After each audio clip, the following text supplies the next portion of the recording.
aqui para mais uma aula dos professores, estudo dos professores. E hoje nós vamos tratar terceiro trimestre, né, Escola Bíblica Dominical ADIG, terceiro trimestre de 2022 e a lição de número 2. E hoje nós vamos tratar sobre o tema a sutileza da banalização da graça. Amém, queridos? Esse é o tema que nós vamos tratar hoje. O nosso conteúdo de apresentação, ou seja, os pontos principais que estaremos dissertando é introdução, né? Vamos começar explicando um pouquinho ali na introdução, coisa muito rápida. Compreendendo a graça, vamos compreender o que é a graça. Ponto 2, no contexto, a graça no contexto bíblico, ou seja, o que a Bíblia fala sobre a graça. Ponto 3, a graça no contexto da reforma protestante, né? Na nossa revista só está reforma, mas vale ressaltar aqui que é reforma protestante. E o ponto 4, que é o tópico 4, a graça no contexto contemporâneo, ou seja, da teologia contemporânea e no nosso contexto contemporâneo, e teremos aí também a conclusão. Amém, queridos? Dito isto, vamos para o que interessa. Texto áureo, tá? Porque pela graça sois salvos por meio da fé, e isto não vem de vós, é dom de Deus. Aí não continua aí, mas depois fala, não vem das obras para que ninguém se glorie. Efésios 2,8 é nosso texto áureo. Depois vem a verdade prática, tá? A nossa verdade prática está aí e significa que, e diz que a graça de Deus não é barata. Ele requer arrependimento, novo comportamento, ou seja, nova vida em Cristo Jesus. Essa é a nossa verdade prática. Dito isto, vamos para a nossa introdução.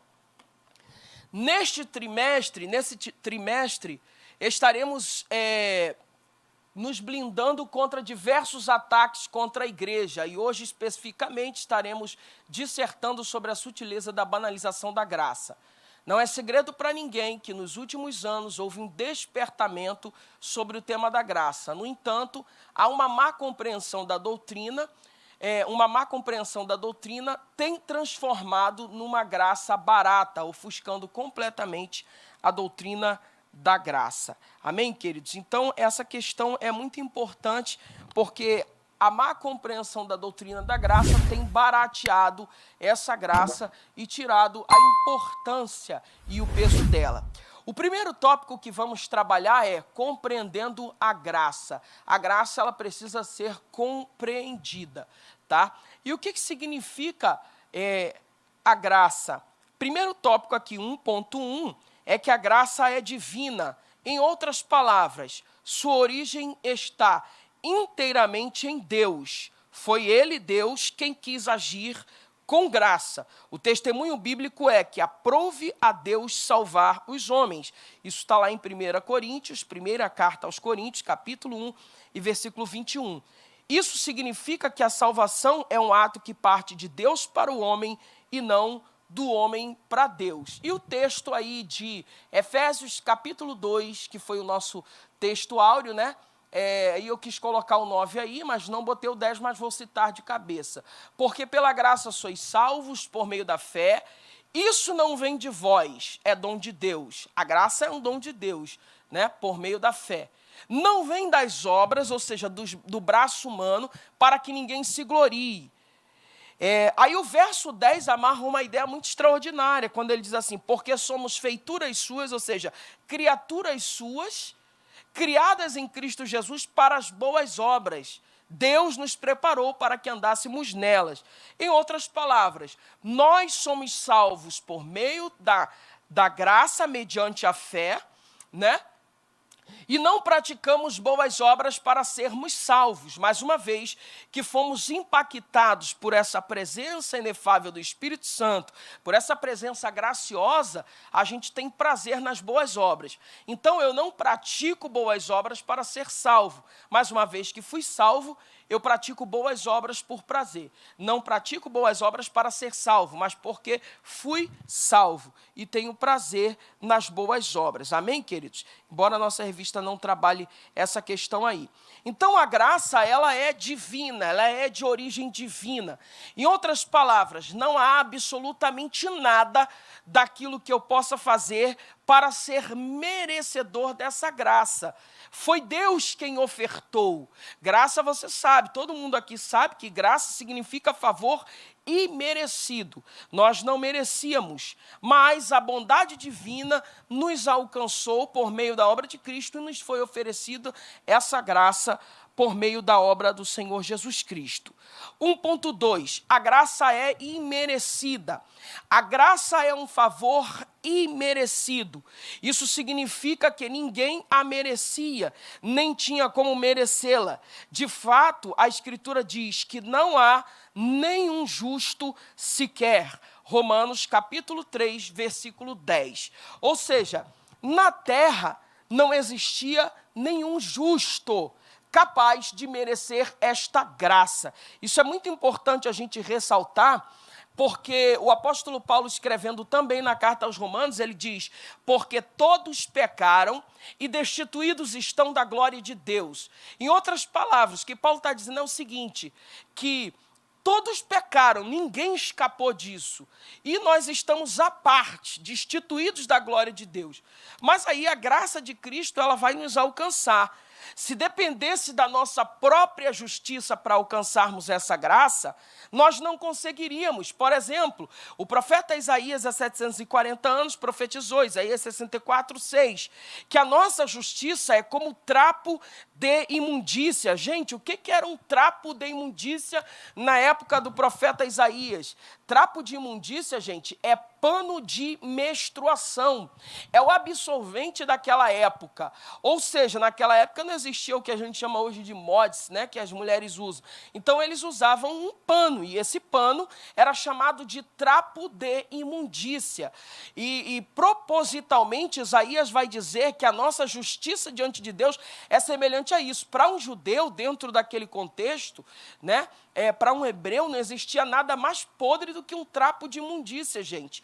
Porque no período que as mulheres estavam menstruadas, elas eram consideradas impuras e imundas. E de acordo com a lei de Moisés em Levítico, o homem não podia tocá-la naquele período. E o negócio era tão forte que ele não só não podia tocar essa mulher, mas não tocar em nada que ela tocou. Por exemplo, se ele senta numa cama em que uma mulher, quando está no seu período menstrual, sentou ou deitou, ele já seria considerado pela lei de Moisés alguém imundo, impuro.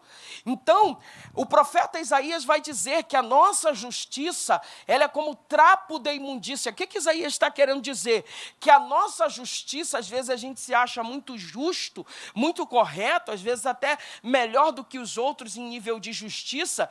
Diante de Deus, essa justiça não tem poder de nos justificar. Diante de Deus, essa justiça não pode nos declarar justo, tá, irmãos? Não pode nos declarar justo. Partindo desse pressuposto, humanamente falando, eu não podia merecer esta graça. Não há nada que eu faça na terra que possa me salvar, tá? Ah, Eliardo, mas eu oro, eu jejuo, eu me consagro, eu faço tudo isso. Querido, você não vai ser salvo por isso. Na verdade, você só tem a capacidade de hoje orar, jejuar, tirar um período de oração, ler as Escrituras, porque essa graça te alcançou. E quando ela te alcançou, ela te transformou, ela te renovou, ela te capacitou para lutar contra a natureza caída, corrupta e pecaminosa. Eliardo, eu vivo uma vida santa, eu não duvido disso. Tá? Eu não duvido que você viva uma vida santa, reta e justa diante de Deus. Mas você precisa entender que essa capacitação não vem de você, mas vem da graça que te alcançou. É isso que nos faz diferente do mundo, do homem lá fora. Entendeu? A Bíblia diz assim, conhecereis a verdade e a verdade vos libertará. É a partir do momento que eu experimento essa graça transformadora que ela vai produzindo vida dentro de mim. Amém, queridos? Então, Isso é muito forte a gente entender isso aqui. A nossa condição antes de conhecermos a graça se assemelhava à de alguém que deve uma grande quantia e não tem como pagar.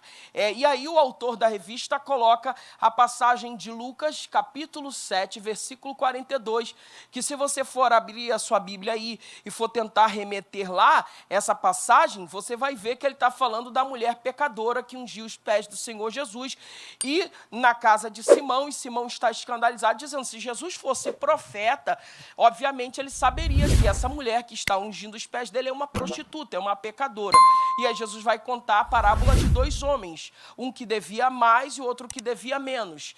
E o homem para quem esses dois homens devia perdoou as duas dívidas, né? E Jesus pergunta para o Simão, Simão, quem mais amou o homem que perdoou a dívida? Aí Simão vai responder, obviamente que o que devia muito mais, amou mais, porque o perdão dele foi maior.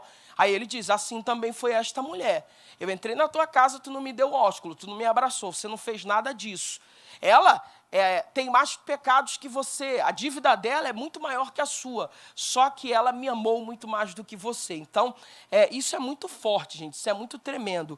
E o outro texto que o autor da revista acentua aí para a gente é Efésios 2, 4, 5, eu estou com minha Bíblia aberta aqui, que diz, mas Deus, que é riquíssimo em misericórdia, pelo seu muito amor, com que nos amou, estando nós ainda mortos em ofensas, nos vivificou juntamente com Cristo, pela graça sois salvos. Então, essa graça, ela é imerecida. Por mais que você se sinta justo, nossa, Eliardo, mas eu sou de oração, eu sou do monte, eu vivo no jardim da oração, faço isso. Querido, entenda, você faz isso porque a graça te capacitou a fazer. Ah, mas espera aí, Eliardo, existe uma geração de crente muito grande, tá? E ninguém ora como eu oro. Por exemplo, você deve estar pensando assim, eu ainda continuo dizendo que é a graça de Deus que te capacitou. Mas se me capacitou a fazer isso, por que não capacitou o irmão? Não, também capacitou o irmão. A diferença é que o irmão tem um pouco mais de preguiça que você de orar e de buscar a Deus. Amém, queridos? Se não fosse essa ação transformadora do Espírito Santo, a gente teria como alguém lá do mundo. Não conseguiria orar, não conseguiria buscar a face do Senhor Jesus Cristo. É também uma questão de opção. Amém, queridos? Então, dois pontos aí principais que a gente trabalhou, a graça divina, ela advém de Deus, de mais ninguém. Segundo, a graça é imerecida, né? No 1.2 aí. A graça é imerecida. Vamos para o ponto 2 da nossa lição. A graça no contexto bíblico. A graça no contexto bíblico. Tá bom, queridos? Vamos aí para a graça no contexto bíblico. A necessidade da graça. Uma das doutrinas mais bem definidas e claras nas Escrituras é referente à queda do homem. O primeiro fato a ser observado é que Adão, o primeiro homem, foi criado como um ser moralmente livre, podendo escolher o que fazer.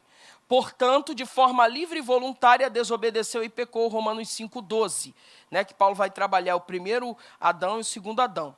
O segundo fato é que a queda do homem produziu consequências catastróficas para ele, para a sua posteridade e para a criação de forma geral.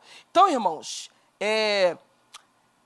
essa questão que está muito bem sedimentada nas Escrituras sobre a queda do homem. Se os irmãos forem observar, toda a história da salvação gravita em duas palavras, tá? Toda a história da salvação. Isso vai de Gênesis a Apocalipse. Quais são essas duas palavras, Eliarde? Pecado e redenção. Toda a história da humanidade, né, da Bíblia, da salvação, vai trabalhar, vai gravitar entre essas duas palavras, vai orbitar, vai girar em torno dessas duas palavras, pecado e redenção.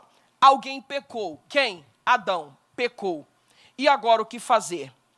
Deus é claro no Éden ao dizer, de todas as árvores do jardim vocês podem comer livremente, exceto da árvore da ciência do bem e do mal, porque no dia que dela comerdes, certamente morrerás. Comeu, vai morrer. O salário do pecado é a morte, mas o dom gratuito de Deus é a vida eterna. Então o homem pecou, ele tem que morrer. Mas se fosse assim, nenhum ser humano sobreviveria, porque todos pecaram. Então a raça humana seria completamente extinta. Já desde o Éden, a gente começa a ver a manifestação da graça de Deus. Por quê? Porque quando o primeiro casal peca no Éden, obviamente, Deus os expulsa do jardim. A Bíblia fala que quando Deus desce na viração do dia, eles estão vestidos de folhas de figueira. E a Bíblia fala que um animal é morto e eles são cobertos com os pelos desses animais. Ali já está falando de cobertura, e os teólogos gostam de inferir que ali era já o cordeiro sendo morto pelo primeiro casal. Então, como eu disse aqui, toda a história da salvação orbita, gira em torno de duas palavras, pecado e redenção. Isso está por toda a Bíblia, começa em Gênesis e termina em Apocalipse, tá? E a graça, ela já começa meio que de forma ainda latente, ser revelada já no Antigo Testamento. É claro que a corporização da graça, ela se dá por completo na figura de Jesus. Mas, por exemplo, quando Adão e Eva pecam, Deus tira as folhas de figueira e coloca neles a roupa do cordeiro, a pele do cordeiro. Então, em Gênesis, um casal morre por um cordeiro. Por exemplo, quando a gente vai ler a Páscoa judaica, você vai ver lá no livro de Êxodo que Deus estabeleceu que um cordeiro morresse por uma família. Então, em Gênesis, o cordeiro morre por um casal. Em Êxodo, o cordeiro morre por uma família. E no Calvário, o cordeiro vai morrer por toda a humanidade, né? Por toda a raça humana. Isso dentro da nossa linha arminiana, porque os calvinistas dizem que o cordeiro só morre pelos eleitos. Mas, enfim, deixa-se eles para lá. A gente não vai entrar nessa questão aqui. Então, irmãos, o primeiro homem foi criado um ser moralmente livre, podendo escolher o que fazer, viver uma vida santa ou pecar, tá? O primeiro homem foi criado livre. Portanto, de forma voluntária, desobedeceu e pecou, Romanos 5:12. O segundo fato é que a queda do homem produziu consequências catastróficas para ele, para a sua posteridade e a criação de forma geral. Irmãos, tem um texto, agora eu não coloquei no slide, de cabeça eu não lembro muito, mas se eu não me engano é a primeira carta a Timóteo, capítulo 2, versículo 15, que diz lá: mas Adão não foi enganado, mas a mulher sendo enganada caiu em transgressão. Paulo está escrevendo a Timóteo, se eu não me engano, é 2,14, 1 Timóteo 2,14. Tá bom, queridos? Paulo está dizendo ali que Adão ele não foi enganado. Quem foi enganada foi Eva. Então, o pecado de Eva, tá, foi um pecado de... Ela foi enganada, é isso mesmo. Abri aqui agora 1 Timóteo 2,14. E Adão não foi enganado, mas a mulher, sendo enganada, caiu em transgressão. A nossa lição não cita esse texto, mas como a gente está falando de queda, de pecado, eu faço questão de falar aqui. O pecado de Eva foi ter sido enganado, mas o pecado de Adão foi ter escolhido. O pecado de Adão foi opção. Em outras palavras, é uma ideia minha, tá, irmãos? Eu não li nenhum teólogo falando disso, nenhum historiador, nunca li. Mas é uma ideia minha. Imagina que se Deus tivesse entrado no Éden e só Eva tivesse pecado e Adão não tivesse pecado. O que aconteceria? Eu, Eliardo Galdino, aqui é a lição para os professores, essa aula é fechada, a gente pode ter um pouco mais de intimidade aqui para abrir questões como essa. Eu acredito que Deus mataria Eva e criaria uma outra mulher para Adão e o pecado não entraria no mundo. Porque você vai observar que Deus só desce para prestar satisfação quando Adão come. Eva come, beleza, Deus não entra para tirar satisfação. Deus só entra para tirar satisfação quando Adão come. Por quê? Porque a ordem foi dada para ele, tá? Olha como Deus respeita a questão do princípio de autoridade aqui. Deus poderia dizer, não, Eva comeu, consequentemente Adão vai comer, eu vou descer e vou intervir na história. Mas não, Deus permitiu. Eva foi enganada, Adão não. O pecado de Adão foi opcional. Ele escolheu, o autor da lição ele diz aqui. O primeiro homem foi criado um ser moralmente livre, podendo escolher o que fazer. Ele tinha uma escolha, só que ele optou ir junto com Eva. E ele foi. Então, Eliardo, você acredita que se Adão não tivesse comido do fruto da árvore, Deus mataria Eva? Eu creio nisso. Aí você fala, não, seria muita maldade de Deus matar Eva e deixar Adão e criar outra mulher para Adão. Eu defendo isso. Aí você diz, não, isso aí seria muita maldade. Ué, lá no deserto, Deus não disse para Moisés, eu vou matar toda a nação de Israel e de você e da sua mulher eu crio uma nova nação? Em Gênesis capítulo 6, Deus não matou toda a humanidade de Noé, Sem, Cão e Jafé e suas noras, ele não tirou a nova posteridade? Por que Deus não erradicaria um pecado lá atrás? Seria muito mais fácil e resolveria o problema. Paulo vai dissertar em Romanos, capítulo de número 5, que por um homem o pecado entra no mundo. A ordem não foi dada para Eva, a ordem foi dada para Adão. Então, o pecado literalmente entra quando o princípio de autoridade, que é Adão, ele quebra essa questão. Isso não está na lição, mas é só a nível de acréscimo aqui. Tá bom, queridos? Então, eu acredito literalmente. Mas, enfim, Adão pecou. A queda exigiu a necessidade da satisfação da justiça divina. Pecou, vai ter que ter uma consequência. A queda exigiu a necessidade da satisfação da justiça divina, tá? Por isso, a justiça de Deus exige a punição do pecado. Isso porque Deus, sendo justo e santo, não deixaria o pecado impune. Contudo, assim também Deus é justo. Contudo, assim também como Deus é justo, ele é amor.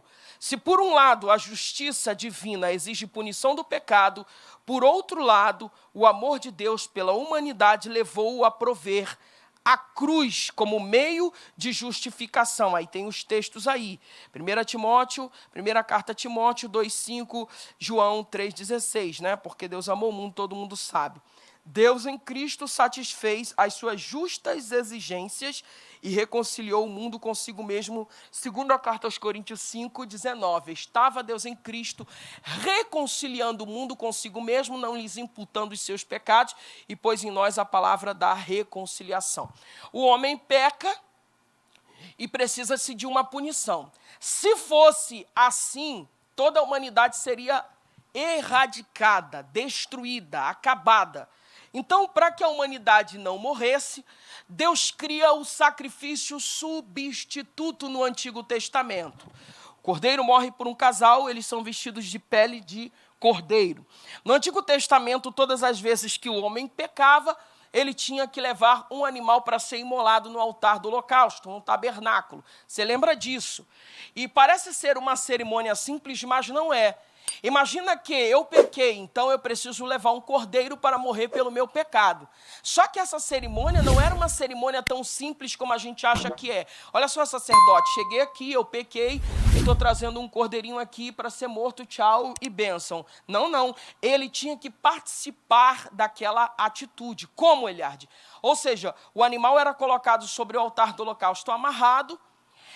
O transgressor tinha que colocar as mãos sobre a cabeça do animal e olhar dentro do globo ocular do animal para refletir a sua própria imagem, e ele nunca mais se esquecer que aquele animal morreu por causa dos seus pecados. Para você parece simples. Eu não sei se alguém aqui já teve o desprazer, eu já tive o desprazer de ver um porco sendo abatido. Meu irmão, é de chorar, é de dar dor no coração. Quando o homem dá uma marretada na cabeça, alguns uma marretada na cabeça, e o animal ainda assim não morre, e enfia-se uma faca no coração do animal. É algo assombroso, escabroso, horrível, horripilante, ver um animal sendo torturado dessa forma. E era exatamente isso. O animal era rasgado, o sangue era derramado, aspergido sobre o altar. Então, todas as vezes que o homem pecava, ele tinha que levar um animal para ser abatido no seu lugar. E, graças a Deus, veio o Antigo Testamento, a nova dispensação da graça. Cristo morre de uma vez por todo e dá fim a esse tipo de sacrifício. Tá? Então, a necessidade da graça é que todos pecaram. E nós precisamos de um sacrifício para nos substituir. Eu disse aqui que o segundo fato é que a queda de Adão, no slide anterior, produziu consequências catastróficas para ele, para a sua posteridade e para a criação de forma geral. Porque a partir do pecado de Adão, toda a humanidade estava implicada no seu pecado. Toda a humanidade, ela herdou uma natureza caída, corrupta e pecaminosa. Paulo vai dissertar isso no capítulo 5 da carta aos Romanos. É só você ler todo o capítulo 5 da carta aos Romanos. A gente não lê porque não dá tempo aqui. Tá? Então, toda a humanidade estava implicada, herdou uma natureza adâmica, corrupta e pecaminosa. Ou seja, uma natureza que se inclina para o pecado o tempo todo. Paulo vai dissertar em Romanos capítulo 7, versículo 23. Eu acho nos meus membros uma lei que batalha contra a lei do meu entendimento. E é dentro desse contexto que Paulo vai dizer, o bem que eu quero fazer, se eu não faço, mas o que eu não quero fazer, quando eu vou ver, já estou fazendo. Né? É dentro desse contexto que Paulo vai dizer em Romanos 7, 24, miserável homem que eu sou, quem me livrará do corpo desta morte? Ou seja, nós carregamos essa essência adâmica, corrupta e pecaminosa. Quando Paulo fala em Romanos 7,14, miserável homem que eu sou, quem me livrará do corpo dessa morte? Observe que ele está dizendo, quem me livrará do corpo desta morte? E não da morte deste corpo. Há uma diferença abissal aí. Quem me livrará do corpo desta morte e não da morte deste corpo? O que Paulo estava se referindo quando ele diz isso em Romanos 7, 24? Que quando o homem, naquela época romana, era pego assassinando a sua própria vítima, ele está matando o indivíduo ali, o Império Romano pegou ele na hora, acabou de cometer um assassinato. Ao invés dele ir para a cruz, ao invés dele sofrer as chicotadas do azorrague, que era o chicote romano, né, com pontas de osso e chumbo quebrado, aquele que Jesus apanhou, não, isso não acontecia com ele, não. Ele era pego, o assassino amarrado ao corpo da própria vítima e lançado na região no deserto. Lá ele ia morrer de sede, de fome, de frio, de calor. Só que, aos poucos, e inalando o cheiro da sua própria vítima. E esse era o brado, o grito que eles davam, miserável homem que eu sou, quem me livrará do corpo desta morte? Que eu pratiquei, a ideia é essa. Ou seja, Paulo aplicando para o lado espiritual, ele está dizendo que o nosso homem espiritual está o tempo todo, Paulo está falando de um dualismo, ele está o tempo todo matando a nossa natureza carnal. Todavia, ele é obrigado a conviver ali, o espírito e o corpo. Então, ele está clamando pela libertação desse cativeiro de corrupção, que é o que Paulo... Isso no capítulo 7, lá no capítulo 8, a partir do versículo 19, ele diz, a ardente expectação da criatura aguarda pela manifestação dos filhos de Deus. Manifestação ali traz a ideia de glorificação, tá, irmãos? E ele diz assim, porque a criação ficou sujeita à vaidade, não por sua própria vontade, mas por causa daquele que a sujeitou. E no versículo em diante, 21, ele diz que a criação ela está debaixo de um cativeiro de corrupção e ela geme, querendo ser liberta desse cativeiro de corrupção. Então, queridos irmãos, é isso. Nós, por causa do pecado de Adão, ficamos obrigados, né, condicionados a viver com essa natureza e só seremos libertos dessa natureza. Não, peraí, Eliardo. Não, nós fomos regenerados, nós fomos transformados por Deus. Tá? A Bíblia fala que nós fomos regenerados, beleza. Quando nós recebemos o impacto da graça na nossa vida, nosso espírito foi vivificado, tá? Nosso espírito foi vivificado, Efésios 2:1, vos vivificou estando mortos em ofensas e pecados, estávamos mortos espiritualmente e Cristo nos vivificou. Nossa psique, nossa alma, sede das emoções, razão, intelecto, vontade, passou por uma mudança radical, né? Por isso que Paulo diz assim, não vos conformeis com este mundo, a palavra conformar significa tomar forma, essa água tomou a forma desse copo, tá? Não vos conformeis. Aí Paulo usa a expressão lá, mas transformai-vos pela renovação do vosso entendimento, tá? A expressão transformai-vos ali, que todo mundo bota metanoia, no grego não é metanoia, no grego é metamorfuste, tá? Que traz a ideia de metamorfose. O que é uma metamorfose? Aí você lembra do exemplo da lagarta, né? Que entra no casulo e aí ela passa pelo aquele processo de transformação até virar borboleta. O que Paulo está dizendo a nossa mente foi transformada e quando ele diz assim, transformai-vos aqui fora, ou seja, sofram uma metamorfose pela renovação do vosso entendimento. Tá? O entendimento foi renovado e aqui fora precisa ser renovado também, isso que Paulo está dizendo.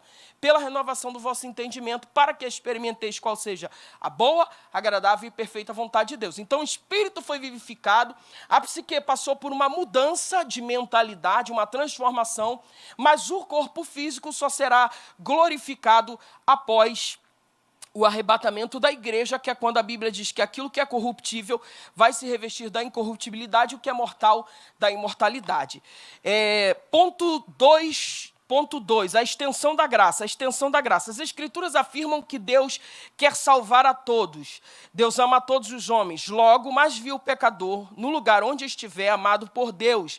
E por isso deve ser alcançado o alcoólatra, o adúltero, o homicídio e etc. Todos serão aceitos por Deus para receberem essa graça divina na pessoa de Jesus Cristo. Essa graça é extensiva a todos os homens. Ela é universal. Lembrando, gente, que eu estou falando aqui na nossa visão arminiana, tá? Na nossa visão arminiana. Porque na visão calvinista, e aí ela se divide em 2 pontos, supralapsariano e infralapsariano, eles não concordam com isso. Mas nós, assembleianos, na visão arminiana, a gente entende que a expiação ela não é limitada, ou seja, o sacrifício de Cristo na cruz do Calvário, ele foi aberto para todo mundo, mas não significa que todos serão salvos, tá? E aqui no final bota assim, essa graça é extensiva a todos os homens, ela é universal, contudo, ela não é universalista. É universal por quê? Porque Deus, João 3,16, porque Deus amou o mundo de tal maneira, amou o mundo todo, o cosmos, a expressão grega ali é cosmos. Deus amou o homem em toda a criação de forma geral, tá? Porque Deus não vai salvar só o homem, mas toda a criação que está debaixo de um cativeiro de corrupção. Deus disse para Adão, maldita será a terra por causa de ti, a partir de agora ela produzirá espinhos e abrolhos. Então, não foi só a natureza humana que herdou esses efeitos catastróficos da queda, mas toda a criação de forma geral. E isso vai ser reequilibrado novamente no milênio, no reino milenar de Cristo. Tá? Enquanto isso não acontece, o mundo está do jeito que está aí. Então, na nossa visão arminiana, a graça foi estendida para todos os homens, porque Deus amou o mundo de tal maneira, todos, e deu seu Filho unigênito para que todo aquele que nele crê não pereça, mas tenha vida eterna. Tá? Então, na nossa visão, ela é universal, contudo não é universalista. O que é universalista? Existe uma doutrina na teologia chamada universalismo, e eu discordo completamente dela. Essa doutrina universalista diz que no final todos serão salvos, e tem até uns loucos que dizem que o próprio Satanás vai ser salvo. Eu discordo em gênero, número e grau disso. Já viu aquela frase assim, todos os caminhos levam a Deus? É mais ou menos essa a ideia. Todos serão salvos, macumbeiro, feiticeiro. Se fosse assim, irmão, a obra de Cristo na cruz estaria anulada, não serviria para absolutamente nada. Então, ela é universal porque a proposta da graça foi aberta para todos, mas para ser salvo tem que ter um padrão. Isso dentro da nossa linha arminiana. Ela é universal, mas não é universalista. Nem todos serão salvos. O desejo de Deus era que todos fossem salvos, mas infelizmente nem todos serão salvos. Vai ter aqueles que vão entrar, vinde benditos do meu Pai, entrar no reino e possuir por herança. Mas vão ter aqueles que vão ser amarrados de pés e mãos e jogados no lago de fogo e enxofre. É só você ver a parábola das bodas que Jesus vai contar no Evangelho de Mateus, se não me engano, capítulo 22. Mateus, capítulo 22, Jesus vai contar a parábola das bodas, que ele veio para um povo, fez as bodas, convidou esse povo para as bodas. É isso mesmo, Mateus 22, do 1 ao 14, ele vai contar essa parábola. E aí, esse povo, que no caso os judeus desdenharam do convite, mataram os servos, e aí o convite foi aberto para todos, mas para entrar ali dentro tem que ter um padrão. Então, o convite foi aberto para todos, mas não é bagunça não, tem que ter um padrão. A visão calvinista, embora a nossa revista não fale aqui, mas como nós estamos no estudo de professores, eu acho que vale a pena eu explicar isso aqui. A visão calvinista não crê que Cristo morreu por todos, né? Um dos pontos dos 5 pontos do calvinismo é a expiação limitada, ou seja, Cristo morreu só pelos eleitos. Na mente deles é isso. E aí ela se divide em 2 pontos, a visão supralapsariana e a visão infralapsariana. Supralapsariana é a mais radical, infra é a mais leve. Vou começar pela infra só para você ter noção. Na visão infralapsariana, eles entendem o seguinte: a queda aconteceu. Então, Deus enviou Jesus Cristo, tá, para morrer pelos eleitos e não por todo mundo. A visão infralapsariana calvinista defende que a queda aconteceu, né? Seria aí uma espécie de acidente de percurso e Deus envia o seu filho para morrer pelos eleitos. Pelos eleitos, que eu digo aqui, é pelos predestinados, tá bom? Só pelos eleitos. E os não eleitos, que a gente chama na teologia de reprobos, esses daí estão ferrados, estão entregues à própria sorte, ou seja, à condenação eterna. Já a visão infra significa abaixo, depois da queda. A visão supralapsariana, que significa antes da queda, ela defende outra coisa, ela defende outra história. Ela defende que antes de Deus criar o mundo, a estrela, tudo que existe, inclusive o homem, antes até da queda, Deus já havia predestinado salvos para a salvação e perdidos para a perdição eterna. Essa é a doutrina que a gente chama de doutrina da dupla predestinação. Tá bom, gente? É só a nível de informação aí para os irmãos. Isso não está na lição, mas vale a pena a gente ressaltar aqui a nível de informação. Tá? A nossa visão aqui da revista é arminiana. Tá? A gente prega o arminianismo e não o calvinismo. Tá? Terceiro ponto, a graça no contexto da reforma protestante. A graça no contexto da reforma protestante. Tá? Vamos lá. A corrupção da doutrina da graça. A corrupção da doutrina da graça. A corrupção da doutrina da graça, a reforma protestante surge no século XVI como uma resposta ao enfraquecimento, deturpação e negação da doutrina da graça no período medieval. Havia sido totalmente desconfigurada. A salvação pelas obras havia substituído a salvação pela fé, somente pela fé. Romanos 5,17. Em outras palavras, a salvação havia se tornado meritória. Tá? Gente, deixa eu falar uma coisa para vocês. Eu acho isso muito engraçado, que realmente a Igreja Católica se perdeu na sua própria doutrina. Por exemplo, isso a gente está falando do período medieval, da Idade Média, né? A gente está falando do século XVI, Idade Média, final da Idade Média. Quando você vai estudar a história patrística, né? A história patrística, a gente vai descobrir que grandes teólogos no período patrístico, como, por exemplo, Ambrósio de Milão, que os católicos vão chamar de Santo Ambrósio, ele defendia muito forte, de uma forma muito linda, a teologia da graça. E esse Ambrósio de Milão, que os católicos vão chamar de Santo Ambrósio, ele foi um grande influenciador de Agostinho de Hipona. Né? A gente fala Agostinho de Hipona porque ele se tornou bispo da cidade de Hipona, embora não nasceu em Hipona. Tá? E Agostinho de Hipona, influenciado pelo Ambrósio, né? Agostinho de Hipona é o que a Igreja Católica chama de Santo Agostinho. Ele já, de forma muito brilhante, dissertou sobre a doutrina da graça. Só que essa doutrina ela se perde por causa dos interesses da igreja. Eliade, essa doutrina da graça é importante, é interessante de Agostinho? Sim, por quê? Porque ele pavimentou a sua doutrina em cima da carta de Paulo aos Romanos. Então, é uma doutrina completamente bíblica. E no período medieval, século XVI, Agostinho é do século 4 e 5 da era cristã. 10 séculos depois, século XVI, na verdade, 11 séculos depois, a Igreja Católica ela se perde completamente nessa doutrina. Ou seja, começa a pregar a venda de indulgências, né? Tinha uma frase que se dizia naquela época que cada moeda que tilinta no gasofilácio é uma alma que pula do purgatório. Por exemplo, o cara morreu, aí ele não vai nem para o céu nem para o inferno, na teologia deles, na época. Né? Essa teologia já até caiu na Igreja Católica, hoje ela já não é mais ensinada. O cara ia para o purgatório. Tá? O próprio Agostinho, para mim, foi o grande erro de Agostinho, essa teologia do purgatório, ele defendia ela. E aí, é um dos poucos pontos que eu discordo dele. O cara morria e ele ia para um lugar chamado purgatório ficar queimando os seus pecados. É a mentalidade deles.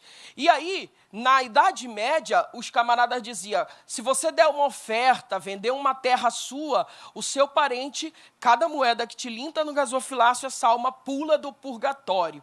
Então, Eliardi, hoje não é errado dar oferta por causa disso? Não. A diferença de antigamente para hoje é o seguinte, é que eles pagavam pela salvação. Hoje em dia, a gente não dá oferta para ser salvo. Não, a gente dá oferta porque a gente entende que Deus nos abençoou. E aí a gente é grato e devolve esse dízimo, tá? Essa é a questão. A gente não dá para salvar um parente que está lá queimando no purgatório. Era o que eles pregavam. E a partir disso, a igreja foi se corrompendo, e é óbvio que aqui não existia igreja protestante nem reformada ainda, tá? Era uma só igreja. A igreja foi se corrompendo, porque ia se enriquecendo. A catedral, a Basílica de São Pedro foi construída, né, nesse período, né, do século XVI. E aí um humanista, tá? Vale lembrar que o humanismo daquela época do século XVI era muito diferente do humanismo de hoje, porque o humanismo do século XVI era o pessoal que se voltava, se debruçava em estudar as fontes originais da Bíblia, o grego, o hebraico. Esse carinha de cima aí, a imagem dele, Erasmo de Roterdã, foi quem primeiro começou a tonificar, a acentuar, a lançar luz sobre os erros da igreja. Ele escreve uma obra muito importante, se não me falha a memória, o nome é O Elogio da Loucura, um negócio assim. E nessa obra ele vai criticar de forma muito ferrenha os abusos que a Igreja Católica Apostólica Romana estavam cometendo. E a partir disso, esses escritos dele são difundidos em toda a Europa, influencia a Europa. Só que ele era um cara que escreveu, mas não botava a cara a tapa, ele só escrevia. E aí, no meio universitário, seus escritos estavam muito difundidos. Agostinho era um estudioso, tá? E aí acontece isso, a corrupção da doutrina da graça, e Erasmo começa já a denunciar. Ponto 2, a autoridade do ensino de Cristo, a restauração da doutrina da graça. A reforma surge de forma acidental, como uma reação à corrupção da doutrina da graça. Quando eu digo que a reforma ela surgiu de forma acidental, tem um historiador chamado Justo Gonzalez, que ele acentua que, quando Martinho Lutero, tem a imagem de Lutero em cima e a imagem de Lutero embaixo, pregando as 95 teses na porta da Catedral de Wittenberg, tá? No dia 31 de outubro de 1517. Quando Lutero ele prega essas 95 teses na porta da Catedral de Wittenberg, na verdade, Lutero não tensionava, ou seja, ele não tinha a intenção de criar um racha, de dividir a igreja, de criar uma debandagem na igreja. Lutero, quando escreve essas 95 teses, ele escreve em latim, e latim era a língua que só os acadêmicos conheciam. O povão, na verdade, muita gente do povão não sabia nem ler. Naquela época não se chamava ainda de Alemanha, foi na Alemanha, mas se chamava de Sacro Império Romano Germânico, tá? Era o Sacro Império Romano Germânico, e existiam muitas línguas que eram faladas naquela época. E quando Lutero escreve as 95 teses, segundo Justo Gonzalez, ele prega elas em latim. A ideia de Martinho Lutero era promover um debate acadêmico, chamando os padres da igreja, as lideranças da igreja, para um debate e dizer, ó, tenho 95 teses de que vocês estão errados, isso tudo que vocês estão falando é errado, a salvação não é por obras, eu não tenho que dar uma oferta para alguém ser salvo lá no purgatório. A salvação é pela graça mediante a fé. Ele tem a carta aos Romanos para embasar e defender a sua doutrina. Só que alguém de lá do meio acadêmico viu as 95 teses, foi impactado, e nessa época já estava nascendo a imprensa de Gutenberg, né? E alguém impactado traduz essas 95 teses de latim para a língua alemã, do Sacro Império Romano Germânico. E aí prega na porta lá, troca.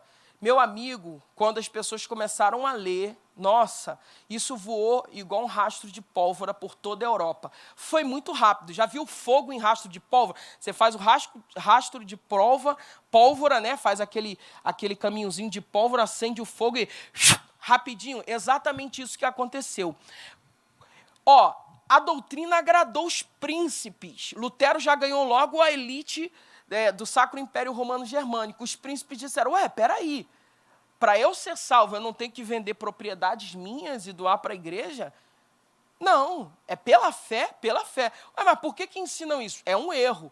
Meu amigo, a situação foi um negócio, um reboliço, né? Um reboliço que acontece. E foi tão forte que rapidinho a notícia chegou no Papa Leão X lá em Roma. Tá? Isso na Alemanha, a notícia chega em Roma. Ó, tem um mongezinho lá na cidade de Wittenberg, que no dia 31 de outubro de 1517 colocou lá 95 teses e está todo mundo andando na linha desse cara. Ao ponto do Papa Leão X dizer, tem um javali selvagem solto na seara do Senhor.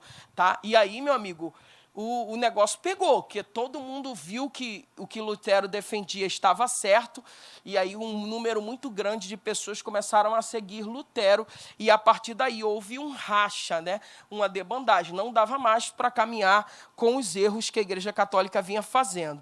Então, a reforma protestante surge de forma acidental como uma reação à corrupção da doutrina. Quando Lutero pregou as 95 teses na porta da Catedral de Wittenberg, no dia 31 de outubro de 1517, ele tensionava um debate acadêmico, pois pregou em latim, na língua dos eruditos.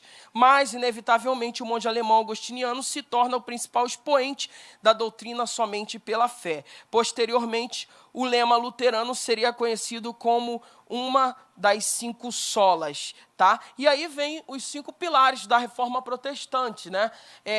Sola fide, né? Em latim significa somente a fé, sola scriptura, que significa somente a escritura, solus Christus, né? Que significa somente Cristo, sola gratia, que significa somente a graça, e soli deo gloria, somente a glória. Esses 5 pilares arrebentou com a Igreja Católica Apostólica Romana. Não arrebentou porque não destruiu, ela continua aí até hoje, mas no sentido desestruturou todo o sistema de corrupção e forçou meio que a Igreja Católica a se reestruturar novamente. Tá? Eles tiveram que se reestruturar novamente. Aí vai acontecer, no século XVI, o Concílio de Trento, né? E no Concílio de Trento, eles acrescentam os 7 livros a mais, né, os livros apócrifos. Para quê? Para diferenciar a Bíblia protestante da Bíblia católica. Lutero não tentava fundar uma religião, mas o que ele fez acabou propiciando essa grande questão aí. Vamos lá. 4.1, tá? 4.1. A graça no contexto contemporâneo. A gente já parte para teologia contemporânea. A graça barateada. Há muito a expressão graça barata foi introduzido na literatura para expressar a vida cristã nominal ou mundanizada. De fato, o evangelho expresso por alguns ensinadores não reflete mais a graça. Aí, essa expressão graça barata não está na revista, o autor não quis dar o crédito para a primeira pessoa que eu vi falando disso, é um teólogo do século XX, né, do início ali do século XX, chamado Dietrich Bonhoeffer. Aí tem a imagem desse teólogo e um livro muito bom dele chamado O Discipulado. Tá? É ele quem começa a usar essa ideia de a graça barata. Tá? Ele começa a criticar a graça que era pregada. Para vocês terem ideia, esse teólogo, ele morre como Marte no período nazista, lá na Segunda Guerra Mundial. Tá? Ele morre porque ele não se submeteu a Hitler. Quando Hitler massacrava os judeus, Hitler não era contra os crentes, tá bom, gente? Vale a pena a gente ressaltar. Ele era alemão, ele defendia uma raça ariana, né, pura, você conhece a história, e desde que o crente fosse alemão ou polonês, ou fosse louro, de olhos azuis, com aquela raça ariana que ele defendia, não era perseguido. E o Dietrich Bonhoeffer, embora a imagem esteja em preto e branco aí, ele já teve mais cabelo, ele era louro, de olhos claros, era um pastor, né, muito respeitado, conceituado. Ele não se submeteu às barbaridades do que Hitler estava fazendo com os judeus, com os negros, com os gays, porque foram mais de 6 milhões de judeus mortos no Holocausto nazista, mas a gente sabe que foram mais de 20 milhões de pessoas mortas, sendo negros, ciganos, testemunhos de Jeová, qualquer pessoa que não fosse no padrão ariano dele lá, você sabe disso. Então, o Dietrich Bonhoeffer vai cunhar essa ideia de graça barata. E aí eu gosto muito dessa frase dele, eu quis colocar aí, que ele diz, não está na revista, na lição, mas eu quis colocar aí. Ele disse, a graça barata é a pregação do perdão sem arrependimento. Eu prego perdão, mas não me arrependo, é isso. É o batismo sem a disciplina comunitária. Eu me batizo, mas não tenho a disciplina comunitária que a minha comunidade de fé exige. É a absolvição sem confissão pessoal. Sou absolvido, né, dos meus pecados, mas não faço a minha confissão de pecados pessoal. A graça barata é a graça sem discipulado, ou seja, eu digo que sou salvo pela graça, mas não me submeto ao discipulado de Cristo, aos mandamentos de Cristo. É a graça sem a cruz, ou seja, é a graça sem renúncia. Quem quiser vir após mim, negue-se a si mesmo, toma a sua cruz e me siga. É a graça sem o Cristo vivo, ressurreto, né, ressuscitado aí. Tá bom? Então, essa é a citação de Dietrich Bonhoeffer, que foi o grande autor dessa expressão teologia da graça. E o 4.2 aí, o valor da graça. Tá? Escrevendo aos Coríntios, o apóstolo da graça afirmou, Paulo, no caso, né, foste comprado por um bom preço. Né, tá na revista aí. Paulo foi o defensor do evangelho da graça e em seu tempo, ele não aceitou de forma alguma os penduricalhos que alguns cristãos quiseram pôr no Evangelho. O apóstolo sabia do alto preço que custou a nossa salvação, o sangue de Jesus. E, baseado nisso aí, voltando ali ao Dietrich, e corroborando com as palavras de Paulo, quando ele fala que o apóstolo sabia do alto preço, a graça é de graça, mas ela não é barata. Tá, gente? A graça é de graça porque chegou para nós de graça, mas ela não é barata, ela custou um alto preço. Tá bom, meus irmãos? Conclusão e vamos finalizar aqui. Nessa lição, partimos da necessidade de compreender corretamente o que é a graça de Deus. Vimos como a graça de Deus foi entendida em diferentes contextos da história. Né? A Bíblia é sempre a régua através da qual qualquer entendimento da doutrina da graça precisa ser medido. Como reverberou na Reforma, a Escritura continua ecoando em nossos dias. A salvação é somente pela graça. E aí eu gosto muito desse texto, mas com o precioso sangue de Jesus, como de um cordeiro imaculado e incontaminado, o qual, na verdade, em outro tempo foi conhecido, ainda antes da fundação do mundo, mas manifestado nesses últimos tempos por amor de vós. Primeira carta de Pedro, capítulo 1, versículo 19 e 20. Tá? Esse texto eu gosto muito dele. Ou seja, mas com o precioso sangue de Jesus. O sangue de Jesus é precioso, imaculado e incontaminado. Então, esse preço tem um valor imensurável, que nenhuma moeda de troca poderia pagar. Então, nossa salvação é pela graça, mas não foi de graça. Então, leve Jesus a sério, porque no Calvário, Jesus te levou muito a sério. Finalizo aqui a nossa lição. Que Deus em Cristo continue te abençoando. Tenha um domingo abençoado, uma aula de escola dominical abençoada. Fica na paz.